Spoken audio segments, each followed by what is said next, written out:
ماہنامہ دریافت سے انتخاب کی سیریز کے سلسلے میں ماہنامہ دریافت کے شمارہ نمبر 9 سے گوپی چند نارنگ کا ایک مضمون جس کا عنوان ہے شعریات اور ساختیات منتخب کیا گیا ہے۔ سماعت فرمائیے ڈاکٹر گوپی چند نارنگ کا مضمون شعریات اور ساختیات۔ آواز و پیشکش ظفر جمیل۔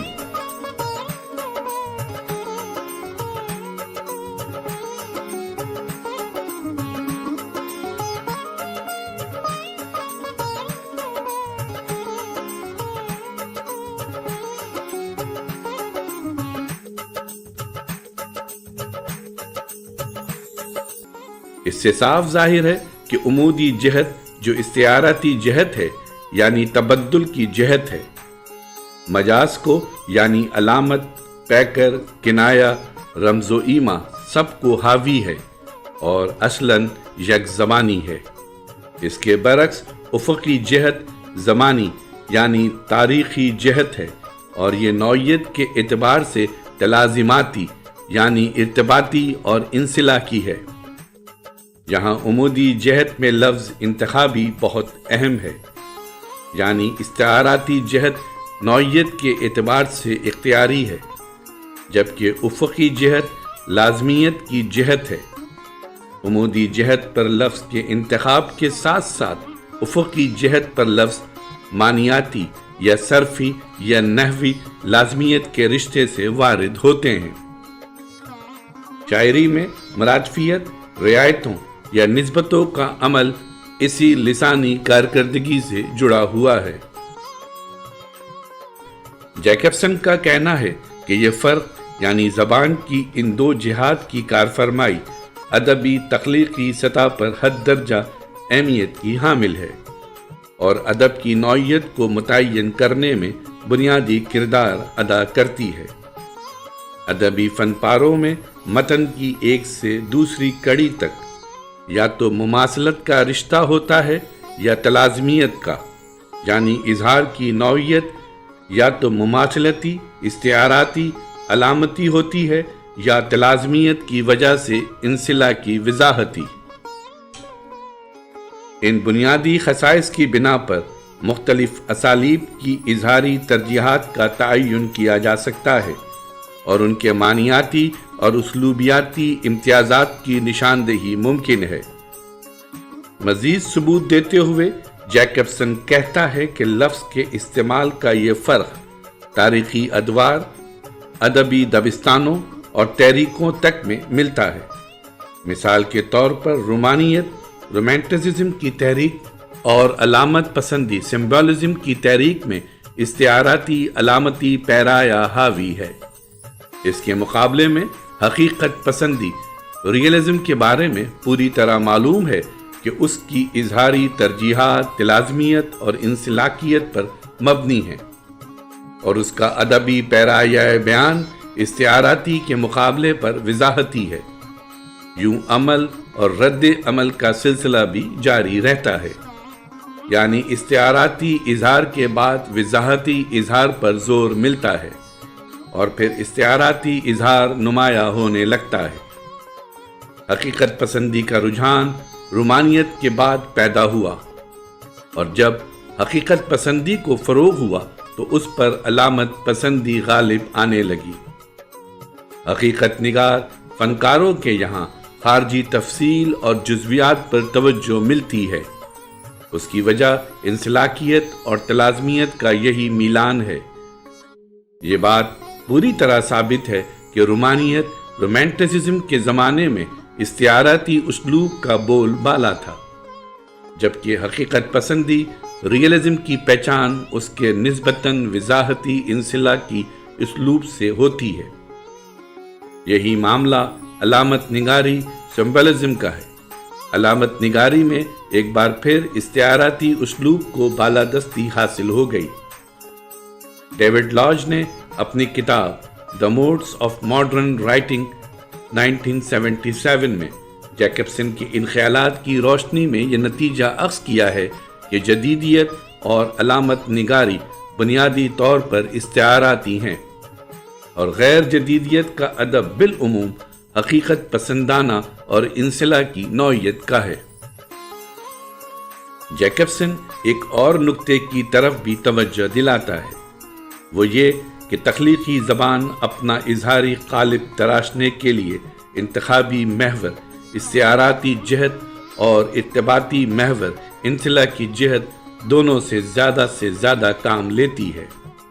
بنسبت عام زبان کے یہ عمل تخلیقی زبان کا گویا ٹریڈ مارک ہے۔ جیکبسن وضاحت کرتا ہے، انسلاکیت کی سطح پر مماثلت کی کارکردگی شاعری کو اس کا علامتی رمزیہ کثیر المعنیتی مزاج دیتی ہے۔ وہ کہتا ہے، تکنیکی طور پر دیکھیں تو پھیلاؤ تشبیہ کی پہچان ہے۔ شاعری میں جب انسلاکیت میں مماثلت کا نفوذ ہوتا ہے تو ارتباطیت قدر استعاراتی ہو جاتی ہے اور استعارہ قدر انصلاح کی ہو جاتا ہے۔ Closing statement linguistic and poetics in Thomas Sebeok 8 style in language 1960 page 370۔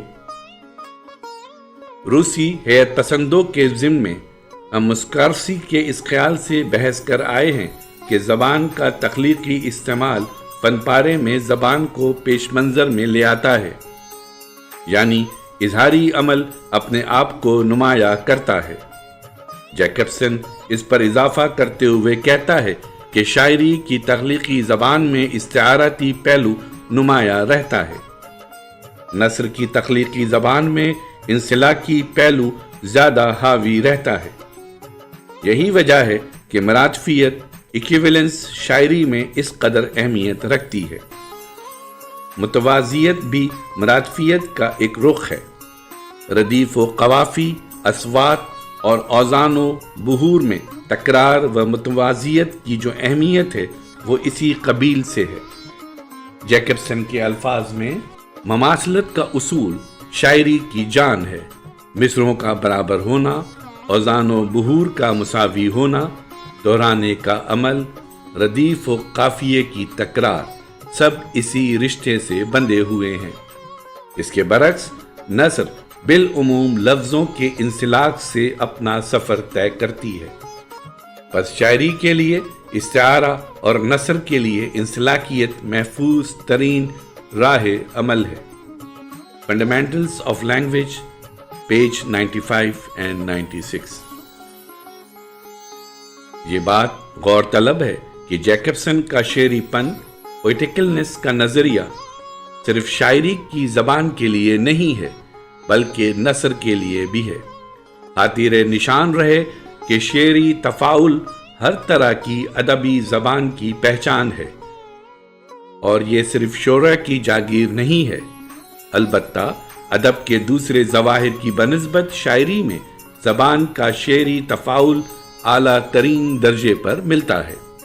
Jacobson کہتا ہے کہ شعری زبان یعنی استعاراتی، علامتی یا رمزیہ زبان کے تجزیے کے اصول و ضوابط سے تو خاصی بحث کی گئی ہے، لیکن نثری زبان کے شعری تفاعل پر اتنی توجہ نہیں کی گئی۔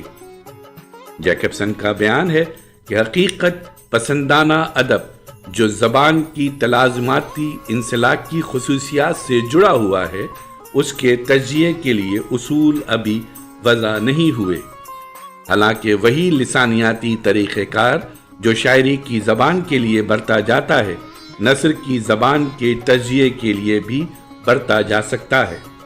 Closing statement OPCIT page 375۔ بس نہ صرف شاعری کی زبان کی شعریات بلکہ نثری اصناف کی زبان کی شعریات کی بھی ضرورت ہے جو ادبی نثر کے ہر طرح کے امتیازات کو پرکھ سکے اور ان میں فرق متعین کرتے ہوئے درجہ بندی کر سکے۔ جیکبسن نے شعریات کو جس طرح ترسیلی عمل سے مربوط کیا ہے وہ بھی لائق غور ہے۔ جیکبسن نے ترسیلی عمل کو جن 6 عناصر سے عبارت بتایا ہے اس کا ذکر پہلے باب میں کیا گیا تھا۔ اس نقشے کو دوبارہ نظر میں رکھنے کی ضرورت ہے۔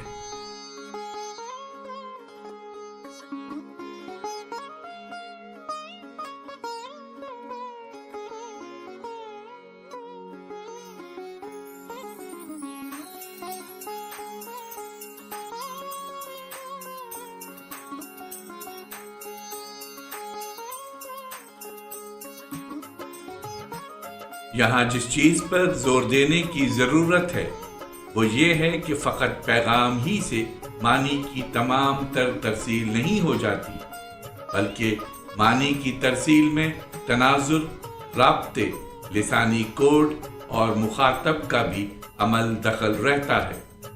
یہ نکتہ خاصا اہم ہے کہ معنی کی ترسیل کلی ترسیلی عمل سے ہوتی ہے، فقط اس کے ایک جز یعنی پیغام سے نہیں، جیسا کہ بالعموم سمجھا جاتا ہے۔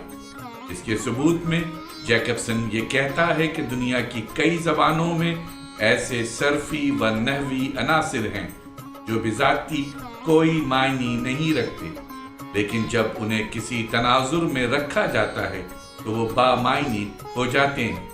چنانچہ ادب کی سطح پر ترسیلی عمل کے نقشے میں ہر عنصر کا کچھ نہ کچھ تفاعل ہے۔ ریاض سے بحث کرتے ہوئے اس کو نظر میں رکھنا ضروری ہے۔ جیکبسن نے اپنے بنیادی نقشے کو تفاعل فنکشنز اعتبار سے یوں ترتیب دیا ہے: